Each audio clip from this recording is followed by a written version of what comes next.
KGW, this is The Good Stuff. Today on The Good Stuff, cutting-edge technology that's helping a local library stand out from any other.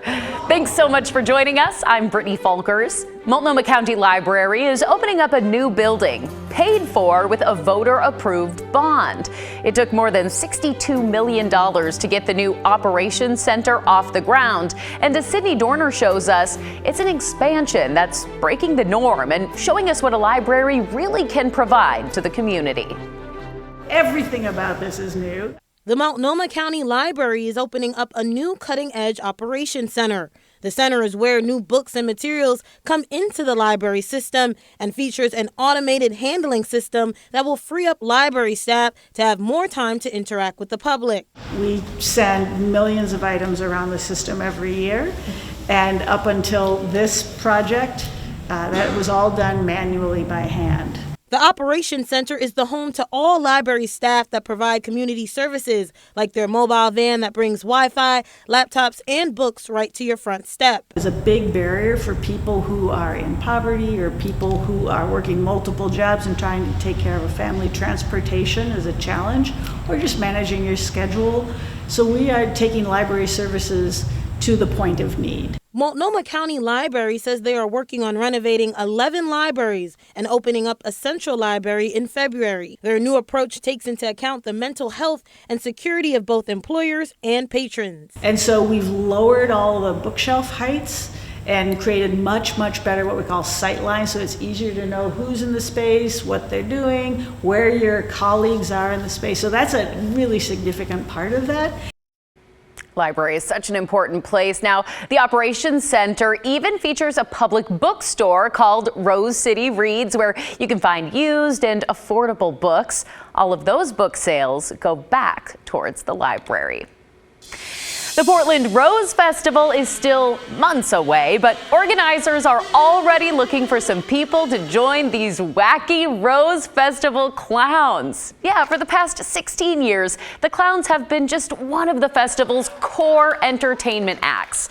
We had the chance to catch up with some clowns last year, and even the clown boss, Angel Ocasio, who leads the training. P.T. Barnum said, the clowns are the pegs which holds up the circus. And the clowns here at Rose Festival, we hold up the festival. I've always looked at life like a clown. And I encourage anyone who finds the humor in every aspect of life to look into actually doing some clowning, because it really helps bring that out. And it doesn't feel so strange anymore. It feels like that's just a natural part of your personalities. Gosh, these clowns are really a highlight of the Rose Festival, from the parades to just different events. So this year's application deadline is happening February 29th. You do have a little time. Auditions will take place on March 4th. You can tell a joke, do a magic trick, play an instrument, juggle, or spin a yo-yo. Hey, it's up to you. It's all about thinking outside the box.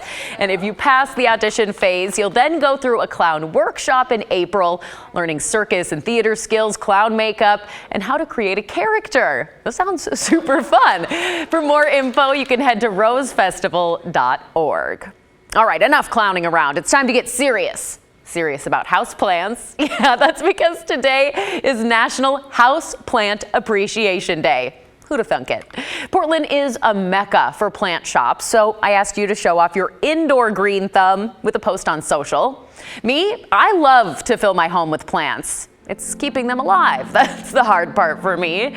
I'm most proud of this little corner in my house because these bad boys have survived the longest. One of them is almost 5 years old. That's a long time for me. Melissa's houseplant game is certainly on point. Just take a look. She says she appreciates her plants, and Melissa, it shows. Jenny is also a skilled horticulturist. She's got so many, she says it's hard to pick a favorite, but she's obsessed with succulents. I love succulents too.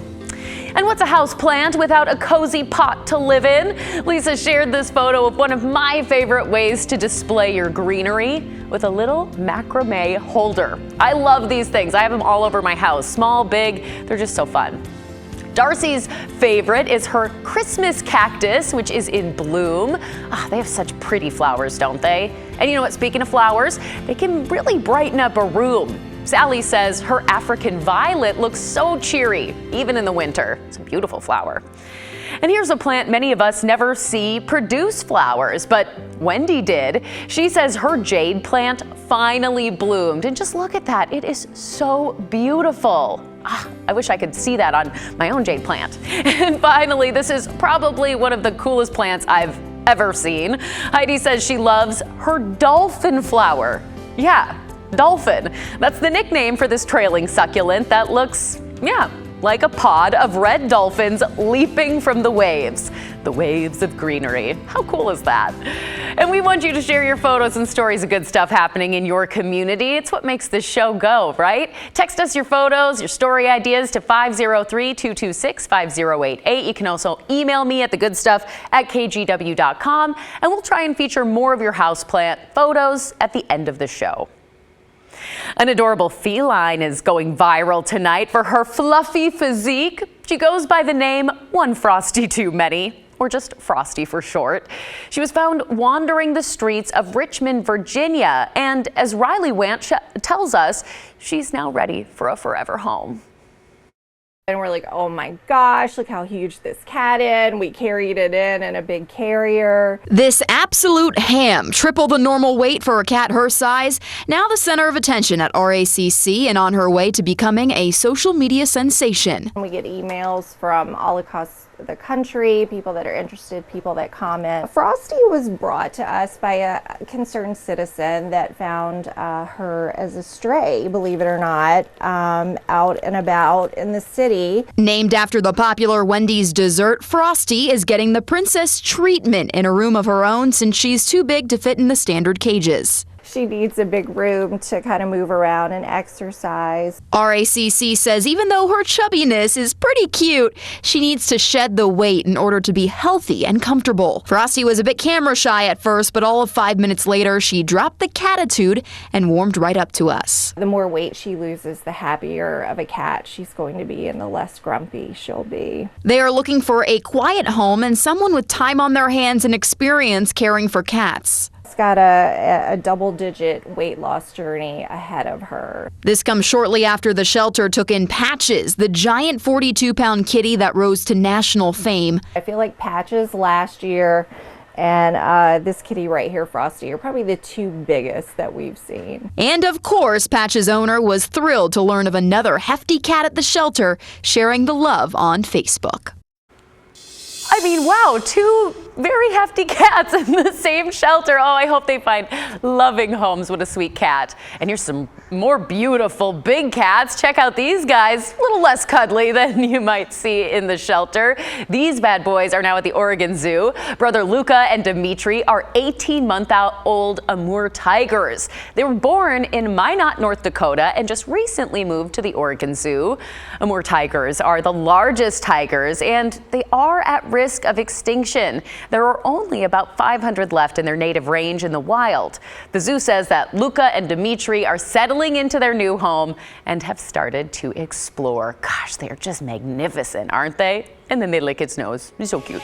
Up next on The Good Stuff, we'll meet the group of fans going the distance for their favorite team. And we've been getting a ton of your photos showing our first snowfall of the season for many in the metro area.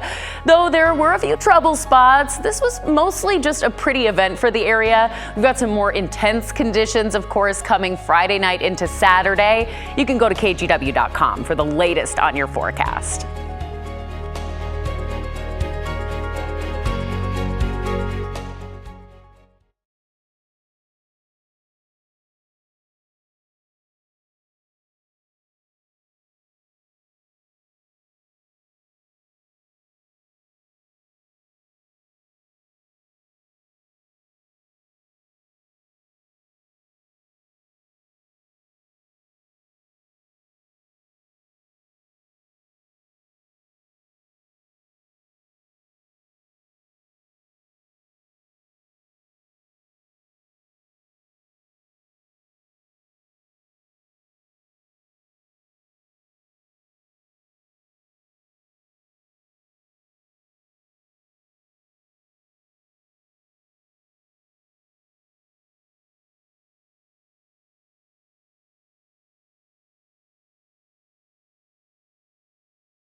Welcome back to The Good Stuff.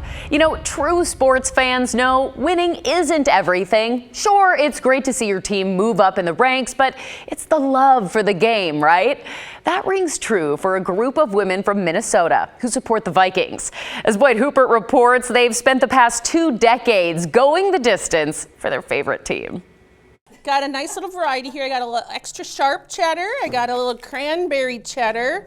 And a seriously cheddar. Don't let the mound of cheese fool you. This is not a Green Bay Packers Cut that. party, but a party. It is. Perhaps you've heard of the movie We're going to the Super Bowl. 80 for Brady.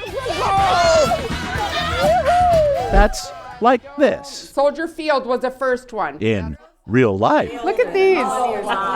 From the Bears in 2003 to the Saints, The second stadium we went to was New Orleans. then year 3, Lambeau Field. They would not let me into Lambeau Field with those horns on. followed by San Francisco, the Eagles at the Metrodome, Phoenix, St. Louis, and New England, all of which started 20 years ago with Nancy Solberg. I was sitting with Booker and Jill. They said, "What do you want to do for your 50th birthday?" And I said, "I want to get out of town." In the ensuing years, they followed the Vikings to Kansas City, Seattle, and Dallas, Tampa Bay, Denver, and Tennessee. The original 8 women are now 13, who this season saw the Vikings play in Atlanta, their 20th stadium in 20 years. By now, their name entrenched. The Hags. I mean, it's what we are. It's what we are. The Vikings Hags gathered last month to watch their namesake team play the Bears on Monday Night Football.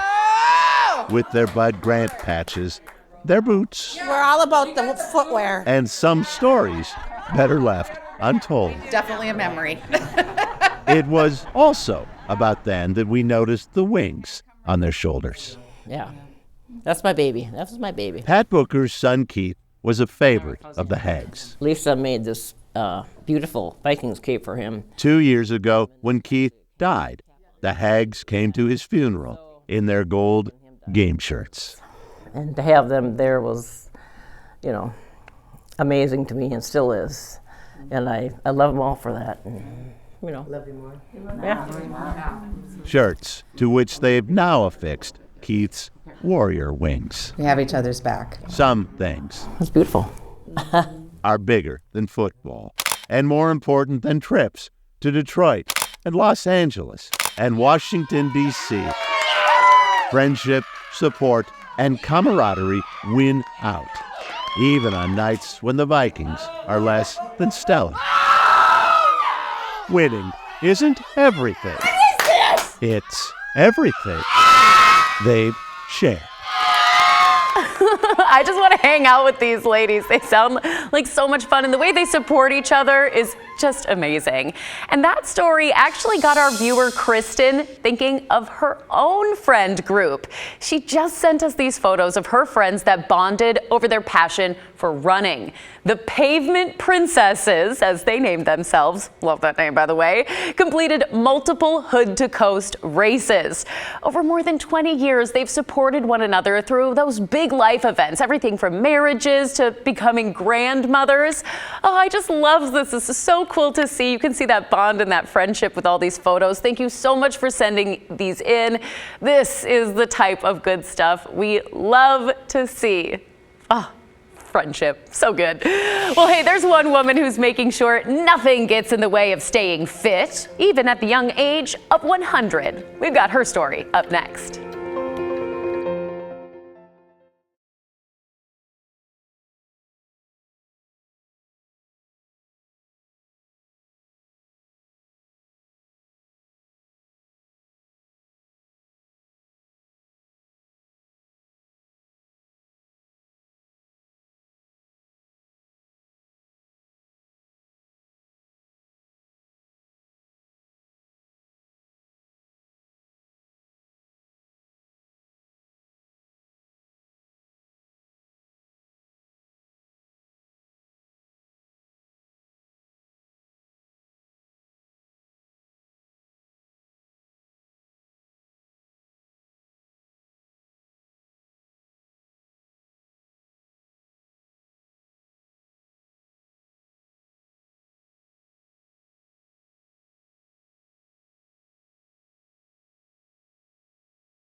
You know, they say age is just a number, and a North Carolina woman embodies that.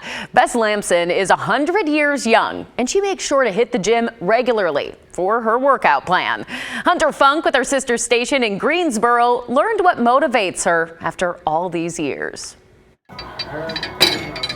She's Bess, and she's here for work. I do 30. Some people ask for rest at 100 years old, but for Bess Lamson, she's not weighed down by her age and is still giving her 100%. I've been exercising all my life. I have trainers, but I don't use a trainer. I know what I need to do. I've been doing it for years.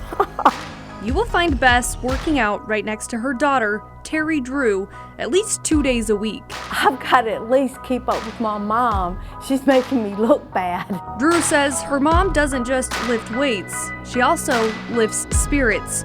I just admire her. I try to take notes. Bess is an inspiration to me. You know, I'm 45. This woman's doing it at 100 years old, you know. She does all the things that we talk about in exercise. She takes care of her diet. She shows up and consistently gets on the cardio machines. And then she strength trains also. She hits the basics. She does compound exercise. You'll see her on the leg press and she goes for reps, and she challenges herself. If you ask her the secret to a long life, you know, you just got to keep moving your body and exercising. And I try to eat right. She says during the holidays she might have a sweet or two, but typically avoids the junk food. Bess says she's thankful to be this healthy and wants to remind people that no matter what your age is, the greatest wealth is health. Well, I'm gonna keep doing what I'm doing. It's worked so far. I love it. If it works so far, keep on going. Wow, she's an inspiration. Well, hey, it's Wednesday, and that means that we're getting a head start on our weekend plans. We've got details on some of the fun local events. We've got that coming up next.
may be a snowy weekend ahead, but right now there are still plenty of fun local events set to happen around the metro area.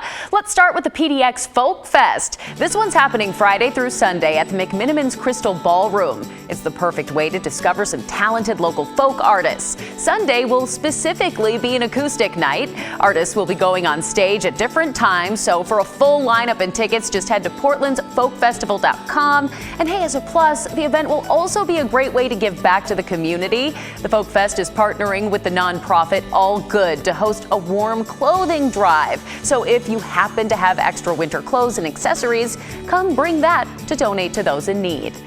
The PDX Fan Expo is happening Friday through Sunday at the Oregon Convention Center. This event is perfect for anyone who's into comics, sci-fi, horror, anime, gaming, or even cosplay. There will be celebrity guests and voice actors making a special appearance, including Joseph Quinn from Stranger Things and Rainn Wilson, known as Dwight from The Office. You'll also find gaming booths, workshops for kids, and competitions. It'll kick off at 3 on Friday and at 10 a.m. Saturday and Sunday. The Spectrum Winter Art Market is happening this Saturday at the Lloyd Center. This event will feature local LGBTQ+ artists and vendors, many who will be selling their own creations, things like home decor, clothing, and accessories. The event runs from 12 to 5.